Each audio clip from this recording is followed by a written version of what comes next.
Okay. So a lot of y'all was asking me about doing a review for the Acolyte. Told y'all I was gonna wait for the whole season to drop. Bring it all in, bring it on in. Well, the whole season of the Acolyte has dropped. So I gotta bring y'all my full season review.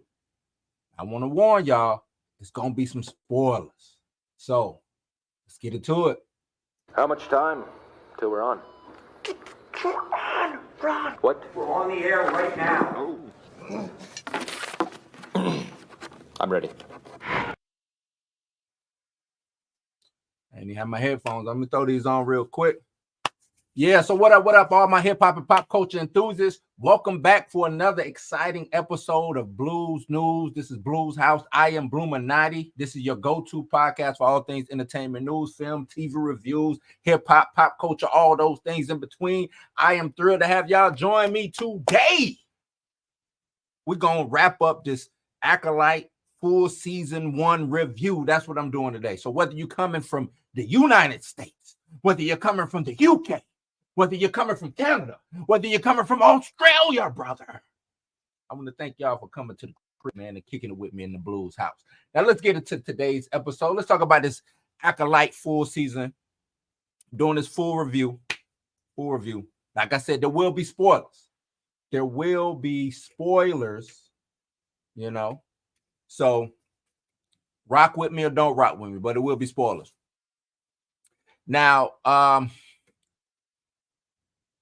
where should I start?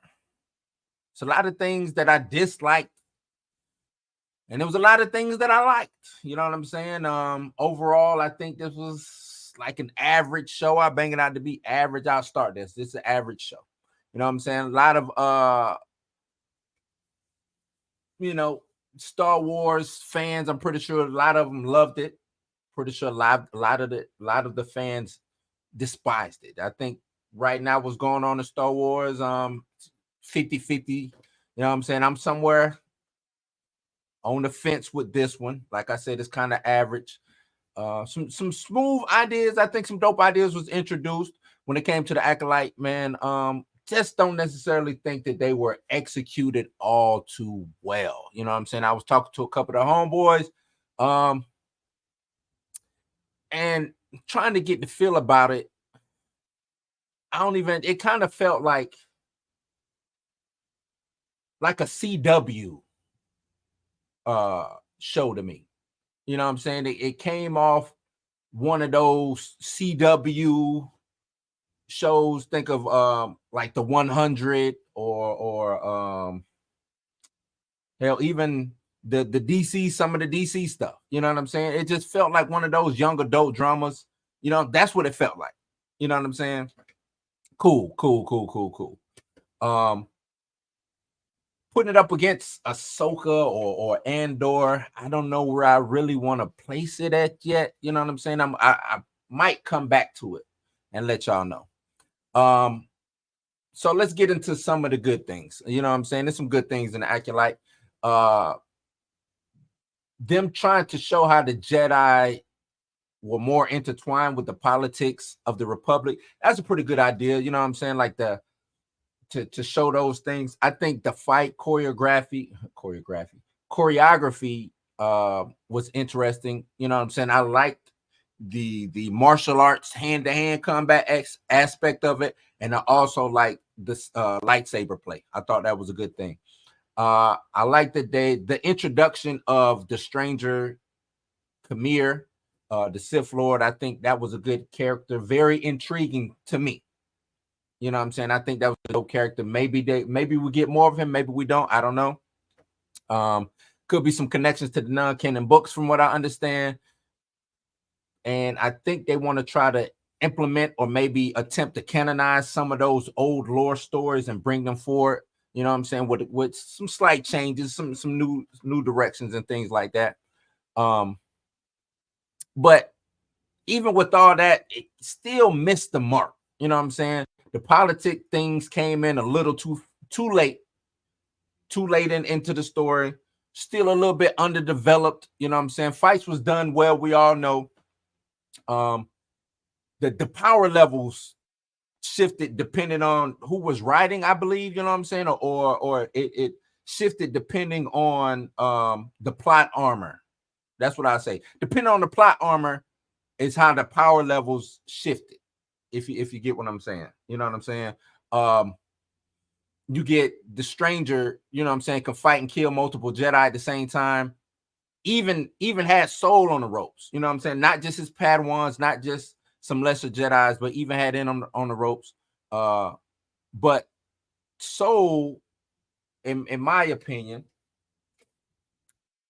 you know what I'm saying, then the one-on-one fight between them is even later on. You know what I'm saying? It's different. So you have Kamir fighting multiple people at once, including Soul. But then later on down the line, Soul gets the better of him and things of that nature. You know what I'm saying? Like, so is Soul powerful or is he not? That's another thing too. Like, who had the power? Who is the most powerful Jedi in this? It's, you know what I'm saying? Like, the power dynamics it's kind of strange, kind of weird. Is what it is. But like I said, Kamir, the stranger, the Sith Lord, whatever you want to call him, he was real interesting. His role being expanded, it still just wasn't enough to keep me there. You know what I'm saying? We get just as much time from Vernestra as we do from the stranger. And I don't necessarily think Vernestra was all that important, or, you know what I'm saying, she was just underwhelming to me.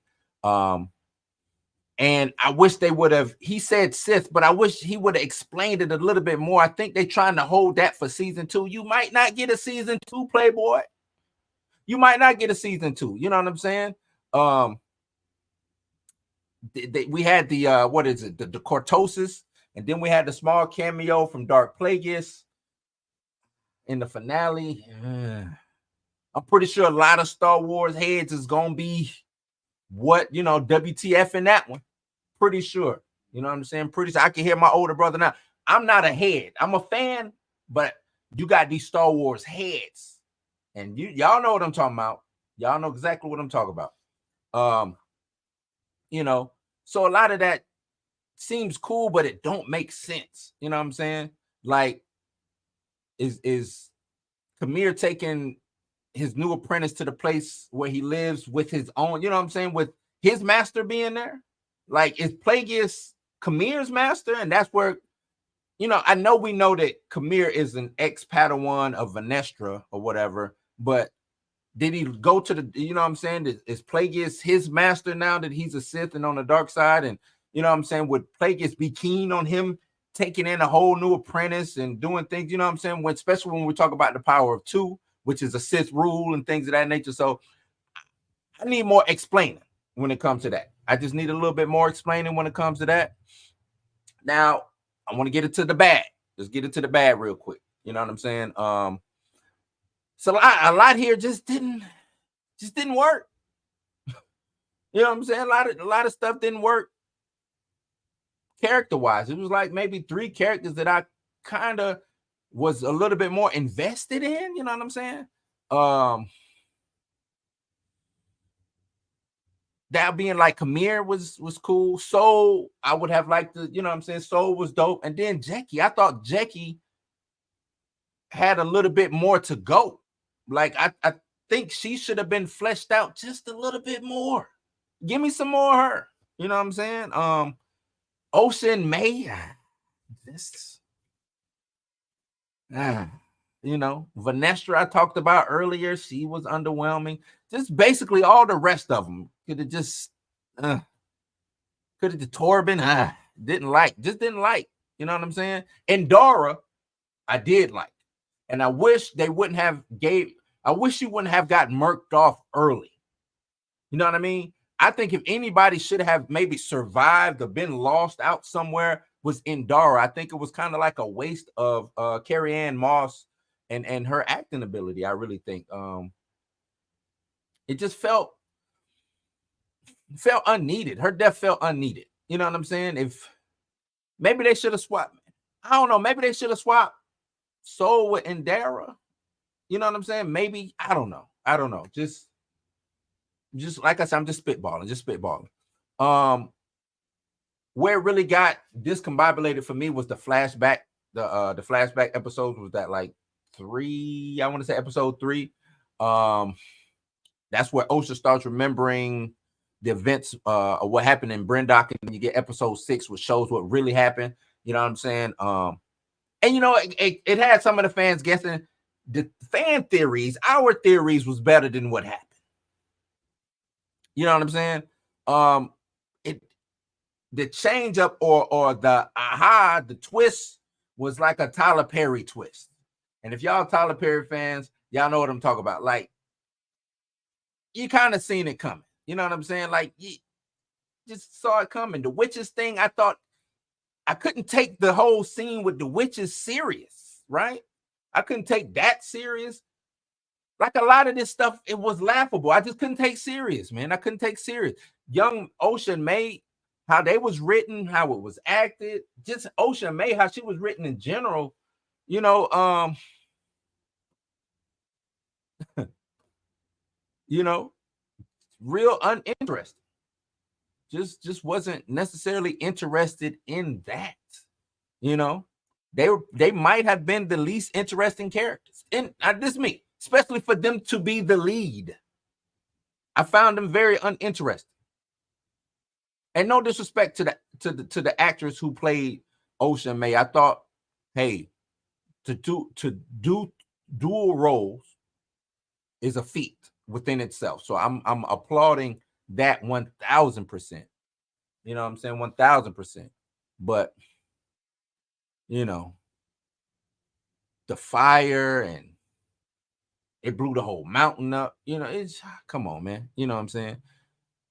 A lot of the mystery that they tried to set up was a little bit too easy. You know what I'm saying? You got the Jedi maybe doing this terrible thing, but then it was just all a misunderstanding of communication. We knew Kamir was the Sith in the mask from jump. You know what I'm saying? Like when they confronted him in that the cantina, I was like, oh, he the Sith Lord. I already knew. Once that happened, I was like, oh yeah. Once they confronted him in that cantina, I already knew. We knew that Osha was gonna make the switch. That's like, it's gonna be a switch. One, because May really couldn't do the task. We knew Osha was building up more anger and anger and anger as things progressed. So it just seemed that was going to happen. As it progressed, also we knew Vanestra was going to blame Soul for the whole thing to cover things up. And the force choke thing was, I don't want to necessarily say it was obvious, but yeah. As soon as she was like, shut up, you know what I'm saying? Like, okay, she about to force choke. Now, for her to automatically just be back in tune with the force like that, just having her training back was kind of weird to me. And just the force, can Jedi not counter the force choke? Once you're getting force choked by somebody, that's it. You know, there's no counter to that. There's nothing. You know what I'm saying? It's not your force against my force. And with Soul being the stronger force user or the more seasoned force user, you would think maybe he could counter Osha's force use, especially since she's just not being reconnected back with the force. You know, Vader only used it on regular humans. He didn't use it on force users. He just used it on regular. I don't know. You know what I'm saying?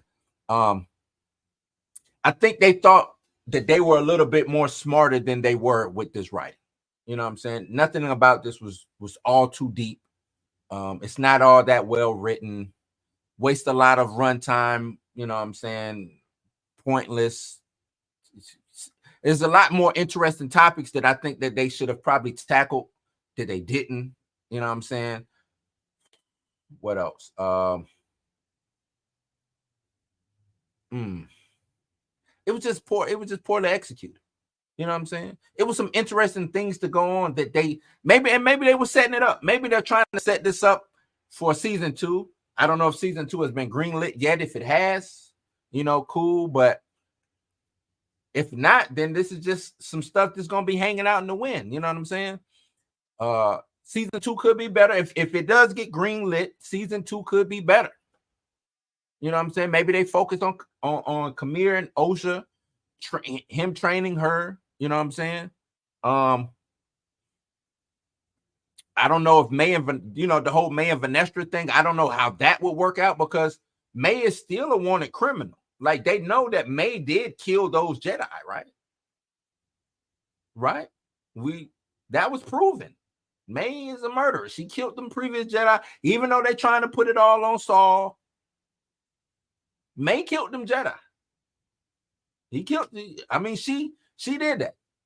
She killed them Jedi, you know. So the budget, oh my God. This show it seems like Disney. I'm gonna just put it on Disney.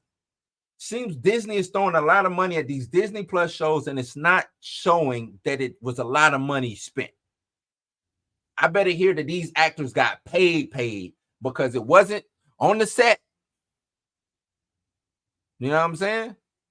It wasn't on the set. The money that I heard was thrown on to this was comparable to House of Dragon season 2. And if you look at House of Dragon and you put that against this, you can see where the money went or where it didn't go. You know what I'm saying? So that's another thing too. What did y'all spend the budget on? What did y'all spend the budget on? It ain't like they was traveling a lot of places.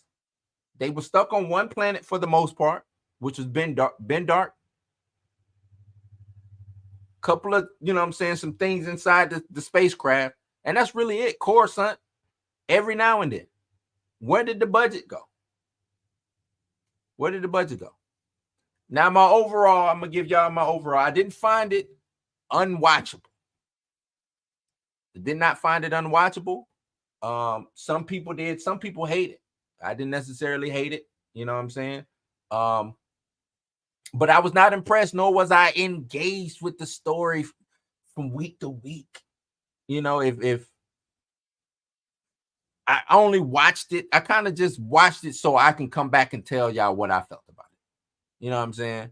A lot of wasted screen time, a lot of cookie cutter characters, a lot of predictable writing, you know, but overall, I guess I give it a C. I give it a C. Straight C flat. Boom. Just C. So if you want to check it out, go check it out. It is streaming right now on Disney Plus. But yeah, that's what I give it, man. Y'all let me know in the comments down below how y'all feel about the Acolyte. Do you think it deserves a season 2? Do you think it has any wherewithal on what's going on in Star Wars proper, right? Because they took a lot of liberties in this. So y'all let me know what y'all think down below. And y'all know what's up, man. Don't forget to like, share, subscribe, hit that notification bell. Memberships are open. Join. Come on. Welcome to the house.